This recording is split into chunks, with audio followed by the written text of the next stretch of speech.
welcome back to my YouTube channel. It's me, Jessie Westie, and today I'm going to be bringing you guys Quarantine Cooking Chronicles episode 4. Are you guys excited? Today we're going to be making French toast waffles. Let me talk to y'all real quick.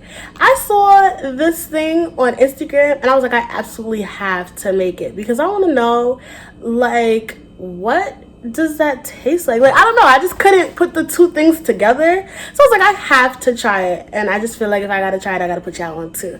So before we get into the video, don't forget to subscribe to my channel, don't forget to like, and don't forget to comment down below if there's anything else that you guys are interested in seeing. Also, don't forget to check out Quarantine Cooking Chronicles episode 1 through 3. I'm gonna link them up here for you guys, and we're about to get right into it. Okay, so as you all know from episodes 1, 2, and 3, the first thing you have to do before you do anything cooking-wise is you want to wash your hands and you want to mix the batter. So you're going to take 1 egg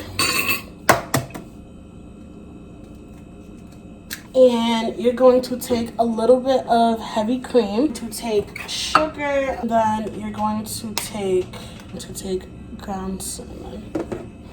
And you're going to put about, I don't know, 3 of these, 2, 3.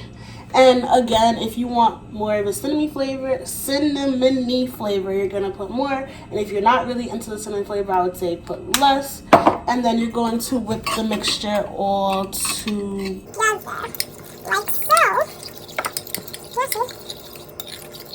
You're gonna go, you're gonna put it in, and you want it to be well coated, look like this. Okay, so you're gonna put a little butter in your pan. Place your waffle in the frying pan.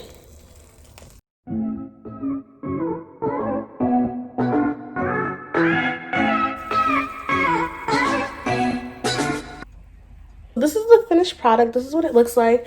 And you're gonna go in and you're gonna put your syrup on like so. Oh, look how pretty. You're gonna enjoy. I hope, let me know if there's anything else you guys are interested in seeing me cook on my channel, or anything that you guys are interested in seeing in general, and I will try to get it done for you. Thank you guys so much for tuning in. Thank you guys for watching. Thank you. I really appreciate y'all, and I'll see you guys in the next video. Bye.